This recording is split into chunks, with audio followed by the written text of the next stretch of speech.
exactly what we have in the European Union, because this has been an ongoing construction for decades. People died in the making of this European Union, particularly in willpower, fuelled by packets of Haribo and sealed following a visit to the chip shop. We found an agreement that enshrines the United Kingdom's special status as a country never joining the euro and never joining Schengen, as a country that does not wish to be part of it is the British people who are deciding, and that the British politicians are taking position. And I can tell you one thing, if there is one party in the UK who's going to fight that Britain remain in the Union, it's going to be the Liberal Democratic movement, and them alone.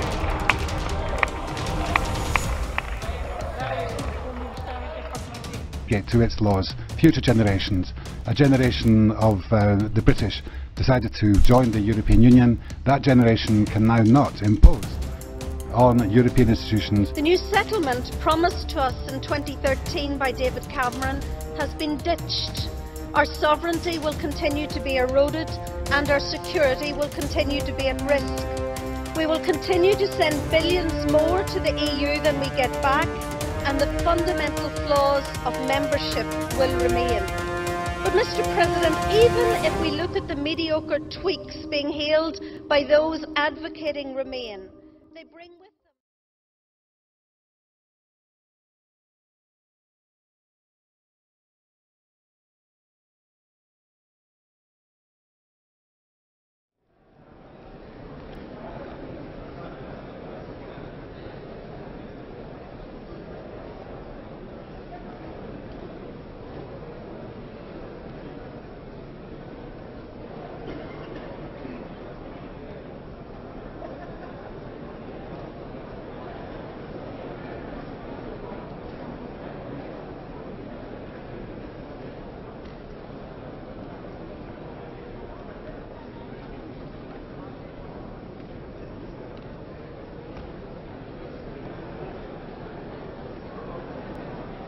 is worse than the one we live in now, and it's not correct to make our children and ourselves and future generations live that. To combat fear, we need political intelligence, we need determination and a huge European heart.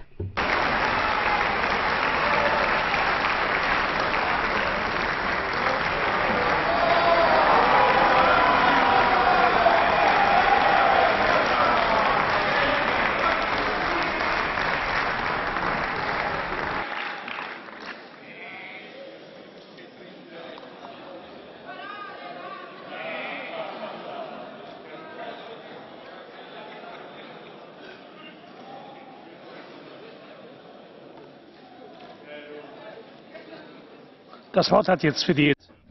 And now for the ECR, the floor goes to Mr. Kamal. Well, thank you, Gianni. In June this year, the British people voted to leave the EU. But the voices of discontent reach far beyond the English Channel. In many other EU countries, the warning signals are there. And if they continue to be ignored, don't be surprised if others ask to follow. The ECR group that I lead has MEPs from 18 member states who want an EU that works better for their voters and for their countries. Our fear is that Project Europe has been set to cruise control, and its drivers are unwilling to apply the brakes whilst they ignore the warning signals. Today was billed as a relaunch, but sadly it's fundamentally the same mantra we've heard year after year. More military integration, more requests for money from member states, more debt for tomorrow's children to keep today's socialists happy. More, more, more. But the more Europe you build, the more detached our citizens feel. The more you propagate EU supranationalism, the more nationalism has arisen in our member states. The more you condemn or ignore scepticism, the more likely the prospect of a President Le Pen or Prime Minister Wilders. And I know that scares most of us, but dismissing people's legitimate concerns will simply drive voters into their arms. This debate doesn't have to be about left versus right, or about Eurosceptics versus integrationists. This debate should be about delivering security, delivering jobs and delivering opportunities for our constituents. The ECR group believes that we can have greater cooperation where it counts without greater centralisation. We believe the EU can do less, but do it better. The next EU treaty needs to strip back and simplify what the EU does. An EU which gives the flexibility of a network, rather than the rigidity of a bloc. Because diversity is one of the European Union's greatest strengths. Yet diversity and mutual recognition are being challenged by the mantra of harmonisation, a common Eurozone budget, EU-wide unemployment insurance and tax harmonisation. Diversity should also mean treating all countries equally. But today, some countries are being treated as more equal than others. We see France getting away with flouting EU budget rules, and I quote, because it's France. We see Mrs Merkel's Germany breaking every immigration rule in the book. We see old Europe getting away with it, while countries in Central and Eastern Europe are actively targeted by the Commission. So instead of more rules that are broken, how about fewer rules that everyone signs up to in good faith? And we also need democracy and openness to be reinvigorated within this chamber and within our institutions. We need to see an end to the so-called grand coalition, where decisions are taken by only 5 men from only 4 countries in only 2 political groups. So let me remind these 5 gentlemen, the European Parliament has 751 MEPs from 8 political groups, and it's time you started to respect every one of them. My group and the people who elected them in 18 countries want the EU to respond to the warning signals and to go in a new direction, to deliver meaningful reform. Reform that doesn't think that the EU has all the answers. Reform which unleashes the spirit of enterprise which once made Europe great. And reform that helps us compete and provide opportunity for our citizens in a globalised world.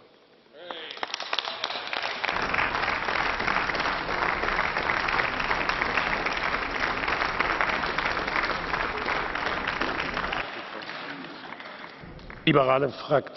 Now the Alliance of Liberals, the floor to Mr. Verhofstadt. Mr. Chairman, so if I understand it well, the last intervention is that the source of nationalism and populism is here.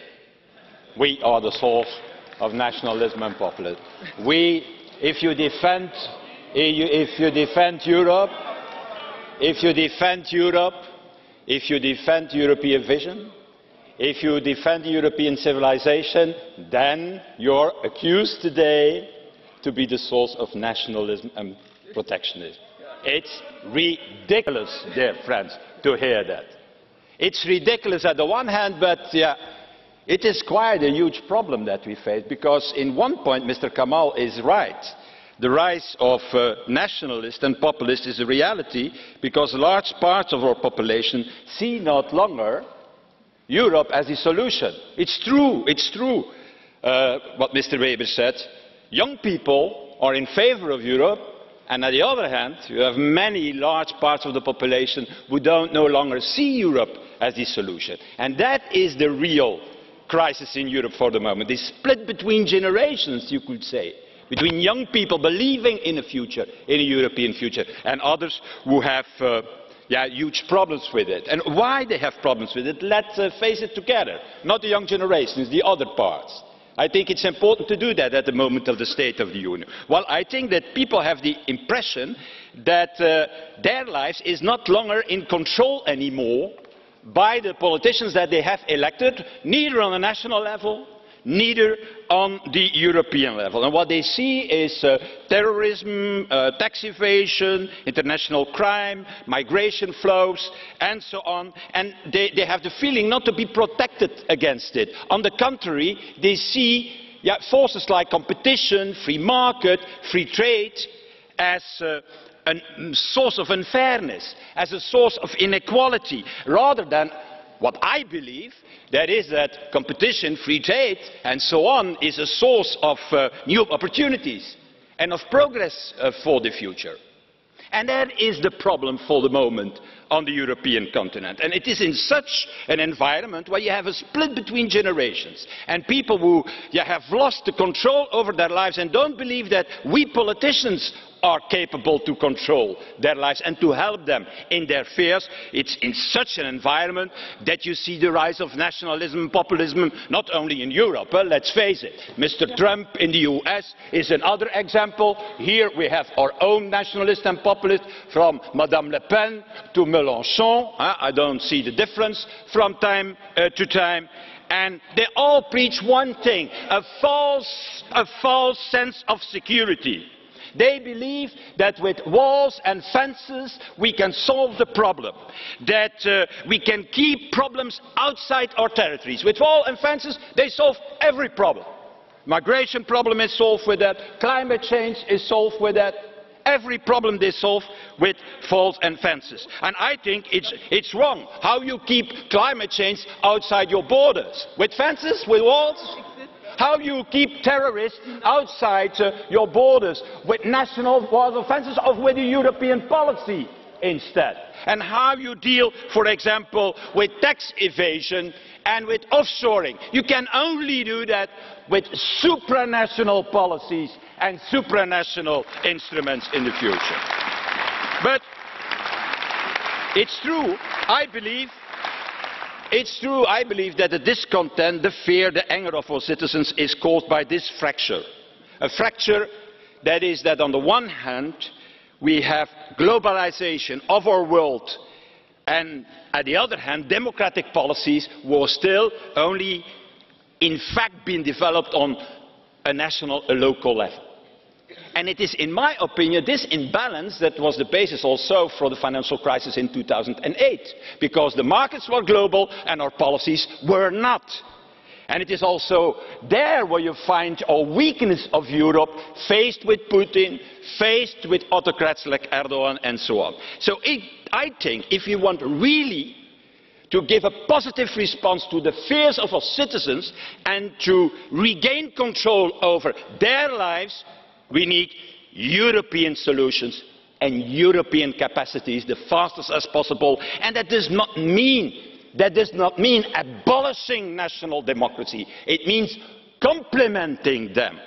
And that means, at the same time, in my opinion, you could say that in one word, Europe is not the source, but is the counterweight for wild and uncontrolled globalization. And at the same time, Europe is also the cure against the cancer of nationalism that we have today in Europe. And so, that is, in my opinion, the right analysis to make. And I think that you have responded to that with a list of concrete proposals. And I see three essential proposals in that. First of all, this European Defence Union. I should say, finally, is the third attempt, Mr. Juncker. The first time in '54, refused by the French National Assembly. Let's not talk about that. It's good that France now is coming back to their mistake of '54. We did a new attempt in 2003. You remember that. And we failed also. Now I'm very pleased with the proposals already backed by the Hungarian and the Polish governments. So let's do it, because let's be honest to each other, it are not longer the Americans who will take responsibility in our neighbourhood. We shall do it ourselves, or it shall not be done in our neighbourhood. And secondly, certainly if Trump is elected, I don't make me any illusion about this unwillingness from their side to do something. Secondly, a good real governance for the euro and the economy. Let's be honest, we cannot continue, Gianni and Manfred, like we are doing now. The Stability and Growth Pact, you say, yeah, we have to apply it, and then Gianni stands up saying, no, we don't apply it. And the reality is that that's the reality today. France have a Stability Pact, but they say it's no problem, the Stability Pact, we don't apply it. And you have Germany, on the other hand, but we have still the Stability Pact, even when we don't apply it. That's the reality of today. We have to change it. And I encourage you, Mr. Juncker, to push forward the 5 Presidents' report with the Treasury, with the Minister of Finance, with the fiscal capacity in the Eurozone, with the convergence code, the fastest as possible, because this little game with the Stability Pact cannot continue anymore. We lose any credibility towards the outside world. And the last point, I think, is in fact a common migration and asylum policy, the fastest as possible. Have we the possibility to create this, to do this achievement? Have we the courage to do it? I think the environment is there, because let's look to Brexit. Brexit is not a liability. I see it more as an opportunity. And why I see it as an opportunity? As an opportunity because the British government wants to make from Brexit a success, and that's fair enough. That's their duty. But we have also our duty. And our duty, our responsibility is to make from Brexit a success for Europe, for all the citizens of Europe. And it is a possibility to end the dramatic complexity of our institution. So for me, and I want to conclude with that, Chair, Brexit is not a matter of punishment. It's not a matter of revenge. I never did politics like that. It's, in my opinion, a question of the sound relation between Britain and Europe, and moreover, it's about how we want Europe, our own European Union, in the future. That is at stake. And so my message today is very clear, and I stop there. Let's stop on both sides of the channel our collective depression. And let's use, in fact, stop the politics of division and seize this opportunity not to kill Europe, as some of you want, but to reinvent Europe. Thank you.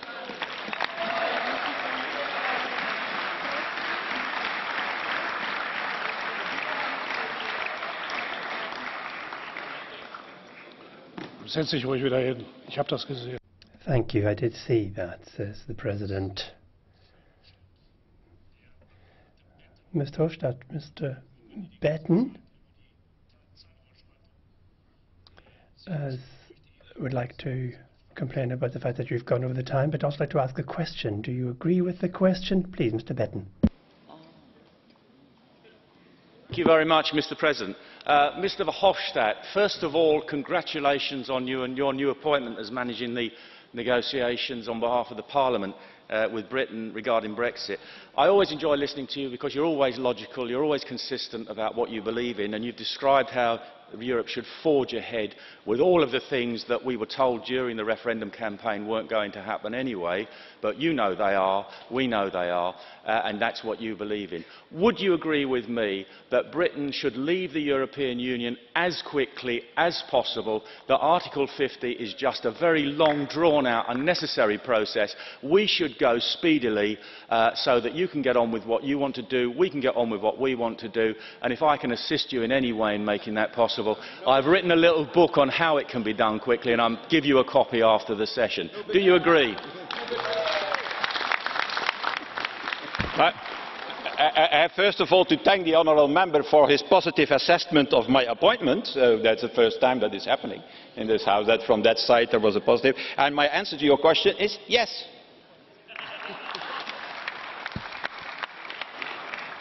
Herr Sulik, Sie hatten sich zu...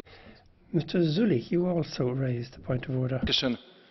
Yes, thank you very much. I wanted to ask what you're going to do with the time. I've often seen this that after 5 or 10 seconds you've rung the bell, and I think this went over 2.5 minutes. Now, I would actually really welcome it if you in fact would have equal measures for equal situations.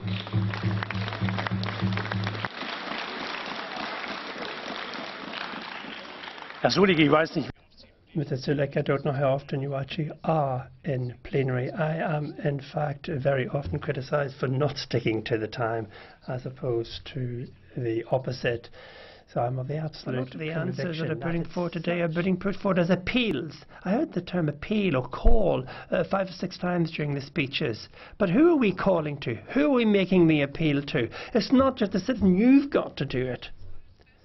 Will everything be better now because Brexit was decided? And the Chair asks for Madam Zimmer to wind up. Do you think that Brexit is better because it's been validated by referendum? We're talking about a common unemployment benefit. We're talking about common European minimum salary.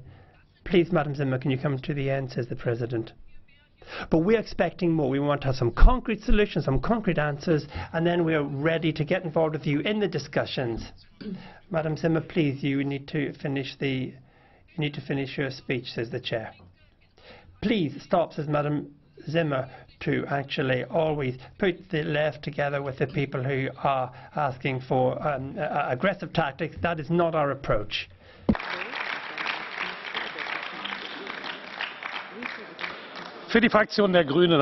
On behalf of the Greens, Mrs. Harms. President, citizens of the European Union, what is being discussed right now, for my group, the European Union with is there with its achievements and its weaknesses, which we're learning more about. That is the answer to nationalism. Over the past 60 years in the European Union, we have learnt that we can better protect our interests together, and indeed we can better defend our values together. That is why this European Union is also for us the answer to these admittedly uncertain times of globalization. Mrs. Mogherini, others, they want more competence in Brussels, and I understand why they want that, but everything in its own good time. I am convinced that we shouldn't start by discussing institutional changes, but rather we have to look at the question of trust in the European Union and win back the trust of our citizens through very specific steps. We have to win trust not only in the European Union, but also in the European open, plural, liberal society. Because it is precisely that which has come under such pressure because of the developments of last years. So we, the Greens, want to see action taken so that the citizens can have new trust in the common European path. Over the last year, we've seen how, well, a small part of women who are migrating through the world have found refuge in us. We have seen what this global problem is of migration, but it's only trickled through to us in homeopathic doses thus far. But we have been fighting in the European Union. There is a polarization, and I would like to say here and now that together with my group I continue to be convinced that EU member states really must embrace their international duties and could better live up to those and should indeed do so. But looking to Africa, looking to Syria, and if I were to pray, I would pray that the ceasefire would hold. But looking there, we see that really we have to do a lot more outside of Europe. You know, repression is the word of the last year. If there is no better concept for policy for Africa, if we don't have an effective asylum and migration rights, then, you know, we're going to see these people coming back, probably in greater droves in the future as well. A lot has been said about solidarity in the EU today, and I believe that a solidarity-based response to the misfortune of others, which we've seen over the last year, that's all more difficult if we don't have solidarity when we look inwards, inside the EU. You know, the feeling that banks are being saved, but our hospitals and schools are rotting in many areas of the EU, that there's terror out there, so many things are not working, there is so many sources of uncertainty and fear that we should be addressing. And I'm saying this with an eye to Bratislava and the summit. We cannot do this alone. We have to realize that without the involvement of our governments in our member states, it's not going to work. Mr. Juncker, the investment plan that you mentioned, it's good, but it doesn't go far enough for youth unemployment. Yes, it's good to be interested in that, but then to give Interrail responses, well, Mr. Weber, I'm sorry, I love Interrail, but that can't be what it's about. Creating tax justice and looking at the difficulties of the Stability Pact linked with unemployment and youth unemployment. That's what we have to be doing. One of the big green future projects is the climate union. If we don't quickly ratify Paris, if we don't become serious about switching to renewables and efficiency, which could bring economic dynamics into certain countries, which many could use, that's something we have to work on, but we have to be logical about it. As Greens, we are all ready to work on the major achievements on consumer protection, environmental protection, in the meantime, data protection. We defend those. What we expect, and Mr. Juncker, you and your Commission, this is something you have to take very seriously. These are achievements for our citizens.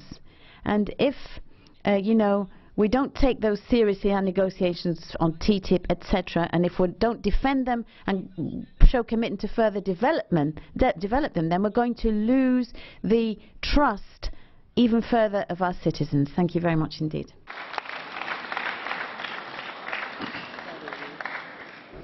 Das Wort hat jetzt für die EFDD. And now the FDD, the floor goes to Mr. Farage. Thank you. This annual tradition of the State of the Union speech was, of course, started by your predecessor, Mr. Barroso, and perhaps now is a good opportunity. I'm sure the whole House would like to join me in congratulating Mr. Barroso on his new, highly paid job at Goldman Sachs. Isn't it all wonderful?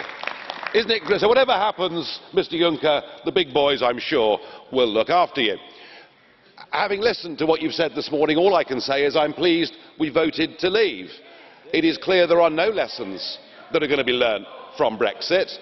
Indeed, it was the usual recipe, more Europe, and in this particular case, of course, more military Europe, a European army, a common defence, and already in this House people saying, well, the Americans won't be here anymore, we'll have to stand alone with our own military structures. I don't know about a project of peace. I would have thought this is probably a very dangerous move. And it isn't going to change the rapid growth in opposition parties across the whole of Europe. It isn't going to stop the Central and Eastern European countries from saying no to Mrs. Merkel's migrant quotas, and I think you've got a lot more referendums to look forward to. But in terms of Brexit, well, you're probably right to be slightly critical of the British government, who, I agree, ought to get on with it. But it's pretty clear that the EU is getting on with it, and you have already appointed your divorce lawyers. And on behalf of the European Parliament, we've got Guy Verhofstadt. He's the man who's going to be negotiating Brexit. And if you were to think of this building as a temple, well, Mr. Verhofstadt is the high priest, a fanatic. In fact, there is only one real nationalist in the room, and it's you. Because you want flags, anthems, armies. You are an EU nationalist. And I frankly think that this appointment amounts to pretty much a declaration of war on any sensible negotiating process. If you stick to the dogma of saying that for tariff-free access, to reciprocal tariff-free access with the single market, we must maintain the free movement of people, then you will inevitably drive us towards no deal. No deal and trading on WTO rules. For the United Kingdom, that actually isn't too bad, because it's very much better and cheaper than the current deal we've got. But for hundreds of thousands of German car workers and French wine producers, potentially it's very bad news, because we are their biggest market, who they trade with most profitably in the world. And I would argue that what we really need, is to have a sensible, common sense approach, and for this Parliament to recognise that it's made a mistake, and to find somebody who actually likes the United Kingdom to lead these talks. Thank you.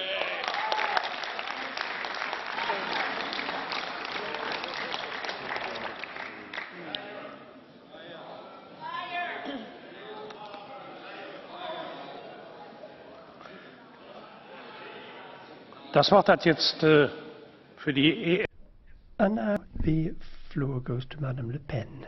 Well, Mr. Juncker, quite rarely have we seen such an insipid and faulty speech. This is basically almost like a funeral for the European Union.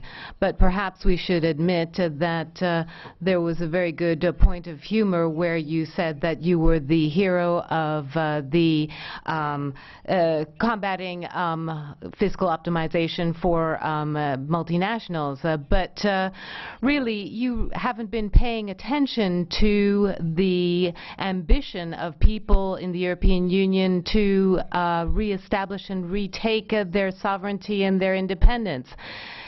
We need to, I mean, if you want to see what young people are thinking, Mr. Weber, don't read the newspaper, listen to the young people. And if you listen to what is happening in France, you can see that my party is the first party among young people in France, and Brexit has really broken a taboo. The Brits have shown us that you can leave the European Union and you can come out better. The catastrophic visions were just a lie. The UK is doing quite well. The shock that you wanted to see has now turned into trust. Everybody thought there was going to be an apocalypse falling on the on the UK, but that didn't happen. But of course, no matter what happens, everybody says here, we need more Europe. You're always saying, okay, terrorism, more Europe. Any problem, more Europe. You're thinking that you're the ones who can protect us, but people don't believe that. That's a magic wand that has no power. You are allowing for all the traffic and crime to go through the Schengen area. You're not stopping immigration. You're allowing for communitarism and Islam and terrorism to run free. What is the European Union protecting us from? Security? We have a destructive economic policy which saves the euro but not people. You have economic growth, but basically this is only good for companies and it's making unemployment explode. Are you protecting us against prosperity? You are making tensions rise and of course, you've shown a disdain for the referendum. So what are you protecting us against? Freedom? Democracy? It's time to move on. And I think that people need a project for the future. They need a new fate. And this is something that only national communities can do. Let nations be free. Let them cooperate amongst themselves as they wish. Better than Brussels. Let's be Democrats finally and let people decide their fate.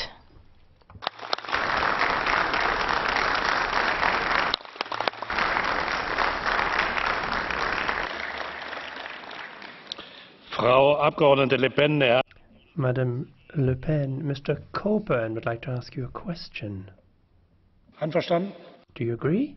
Madame Le Pen, will you be calling for Frexit in the very near future, and will you be pursuing it in your presidential campaign?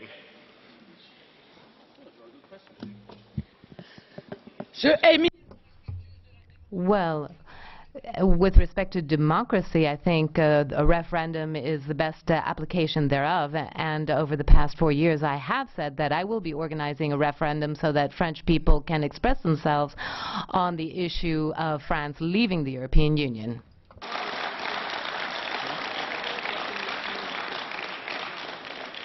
Das Wort hat jetzt die... And now for the unattached members, Madam Dodds. Thank you, Mr. President.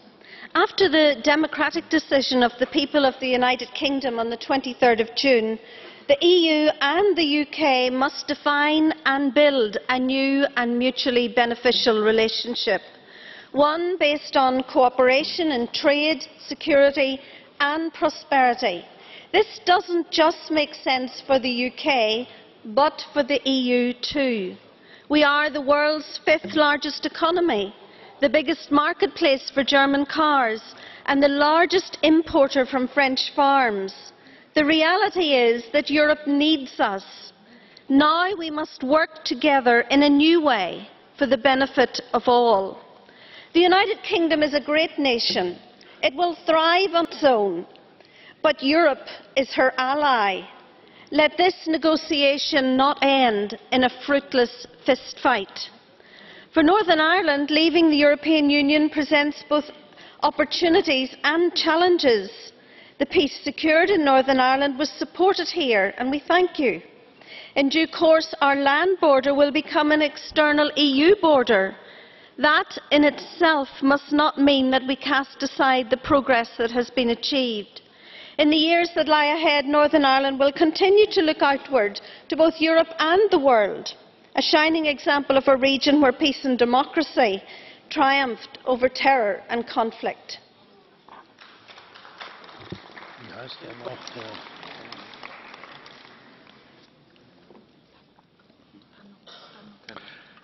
Frau Kollegin Dodds. Madam Dodds, Mr. Tannock would like to ask you a question, if you agree. Northern Ireland wisely voted to remain, but sadly the rest of the country didn't follow suit. You mentioned the fact there will be a hard border between Northern Ireland and the Republic, and you think that's going to be an opportunity. I wonder how it's going to be an opportunity when it impedes trade and the free movement of people between the Republic and Northern Ireland. How are you going to deal with that hard border without seriously disadvantaging your province?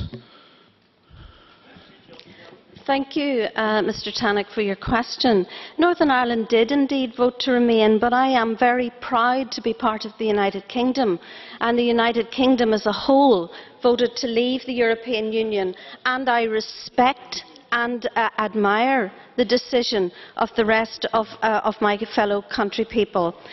In Northern Ireland, we have the situation where Northern Ireland will be the only part of the United Kingdom that does have a land border with another European member state, and that in itself will pose a challenge. I am confident that we have had the common travel area, for example, before we belonged to the European Union, and I think we will be able to manage that border so that the progress that we have made will not stop. Thank you very much, Madam Dodds. And now for the Council, it's Minister Kurczok. Thank you, Herr President, honourable members. Usually I'm speaking from this place in order to represent the Council. You would understand this would not be, I would not be in a position to do so at this point, because the entire work on the basis of what President Juncker has outlined as plans for of the Commission for next year, this all lies ahead of us. But I hope I can say on behalf of the Slovak presidency that I thank him for proposing a positive agenda. I feel it a privilege that representing Slovak presidency, I can be here at this moment when he presented the speech on the State of the Union, and I'd like to reassure you that we are, as a presidency, aware of the urgency with which we need to act in order to face all the challenges the EU is facing. We are aware of them, and I don't need to elaborate on them. They're obvious and unprecedented, but I'd like to say that if there is one challenge we need to tackle immediately, it's the uncertainty. Otherwise, I believe the European Union will be the first one to fall victim of populism, and I agree with President Juncker that populism is not resolving problems, it is creating problems. Two, I'd like to say, after having listened to President Juncker, that the Slovak presidency is reconfirmed for choosing, I believe, right principles on which we have built our priorities. We want to bring tangible results. We want to focus on citizens and help stop fragmentation. Second point that I'd like to make is to say that many have mentioned the upcoming meeting of heads of state or government in Bratislava on Friday. What is the original idea behind it? It's very simple. The heads of states have met in June, and in the aftermath of the UK vote, they came to conviction that they need a frank and open debate among themselves about the state of the Union and how to find a proper response to what happened in the United Kingdom. I dare say that this debate will bring and may bring diverging views, but I don't think we should be afraid of it. At the level of heads, I think this debate is long overdue. And if this debate is led with a common objective of finding common ground for future responses, I think it will be added value of Bratislava. Two, I believe it will be kick-off of a reflection process that will take place later on in 6 months until we will commemorate the 60th anniversary of Rome treaties. And I hope, as I speak, I can say that there are 3 areas on which heads can focus their attention in coming months.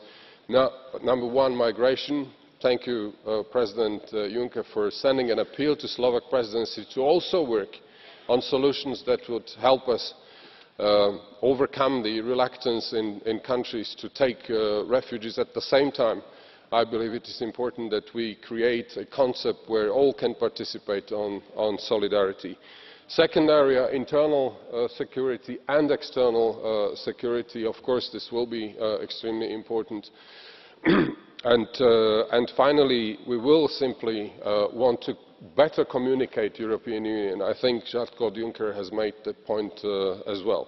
And lastly, Mr. President, for Slovak presidency, in order to bring tangible results and implement as much as we can, the basis is the implementation of interinstitutional agreement.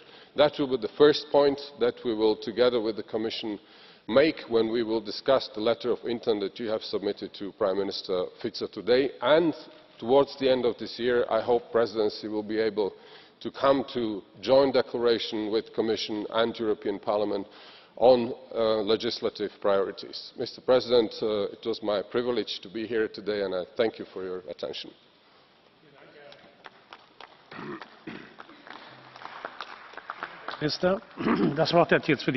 And now for the EPP, it's Mr. Royal.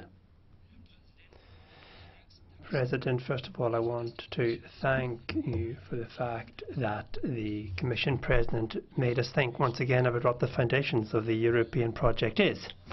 And that once again he has explained in a little bit more detail what the real difficulties are. And that the answer can only be that we have concrete projects that give us solutions. And there's a couple of places I would like to be more concrete and support this. If we're going to fight against populism, the only thing we can do is to create confidence and trust.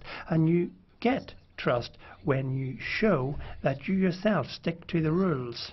And therefore, colleagues from the Socialists, it's also important that the decisions that we come to and the agreements that we have when it comes to the Stability Pact, that we stick to it. Confidence means we fulfill our promises. It means we fulfill the rules. And the Commission is also competent to ensure that happens.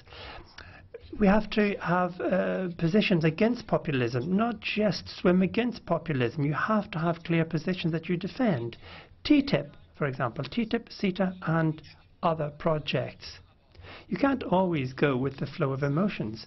You've got to recognize that some of these things that are scientifically and factually correct actually can be implemented. Solutions are needed and not just conversations. And the solutions have got to be concrete. They've got to be practical. What do we actually give people to help them with their problems? What do we actually do when it comes to ensuring that there's a fair distribution of security. And what do we do when it comes to the protection of our borders? What happens when it comes to the issue of common defence? These are huge problems, and in order to deal with them we have to have concrete steps forward. And last but not least, growth in Europe isn't just about having money in the hand. You have to create the conditions there that businesses can be founded, and that means that we've all got to work towards that. We've got a huge need for activity there. We need to have fewer rules, and we don't have to actually decide on every individual detail. And now the floor goes to Madam Rodriguez. Yes, Mr. President, Europe must remain a abode for European citizens to keep control of their lives in a globalised world. And for this, we do need a roadmap with better European solutions. With your speech, you have made a remarkable contribution in this direction, but the European Parliament has also possible to adopt a very clear position exactly with this purpose. Now we would like the European Council to deliver in the upcoming Bratislava summit. But let me tell you that at the heart of this roadmap we should have a strong social pillar, making sure that all European citizens can count on a common set of social standards in working conditions and social protection. And this social pillar should count on powerful instruments to deliver on these social standards. We believe that the European Union must become again an engine for upward economic and social convergence. And as the law has delivered on cohesion policies, I believe that you should deliver on completing the economic and monetary union. Vielen Dank, Frau Rodriguez. Thank you very much, Madam Rodriguez. And now for the ECR, it's now Madam Trebesius. Ja, vielen Dank, Herr Thank you, President. President of the Commission, President Juncker. Well, I don't want to be unpolite, but you're old, you're tired, you're a bit weary and worn, and you stand for this EU which is failing now. And what are you doing? You're repeating yourself time and time again. Unfortunately, we can't expect anything new from you, but rather this weary management of these kind of problems, although you've come up with some ideas today. I see the EU in a very serious crisis. We continue to face the euro crisis and its very serious economic repercussions. Massive youth unemployment in southern Europe, the immigration crisis, terrorism, Brexit, and the EU continues not to come up with satisfactory responses to these problems. You say that you want to better explain policy. You don't need to better explain policy, you need to make better policy. The EU has to be reformed, root and branch, if we want this EU not to fail in the future, if we really want to give our children answers for a future. And I don't believe that Mr. Verhofstadt from the so-called Liberals is the right person to represent us as the Parliament. Or at least I wouldn't have voted on that as the leader of in the Brexit negotiations for us, because he, like no one else, is there for centralism in this country. You reject, in this Parliament, you reject Europe à la carte. I believe that Europe à la carte could be exactly the solution we need for the future. Thank you. And now the floor goes to Mr. Ferreira. Obrigado, Presidente. Sr. Juncker. Thank you very much, President. Mr. Juncker, yesterday you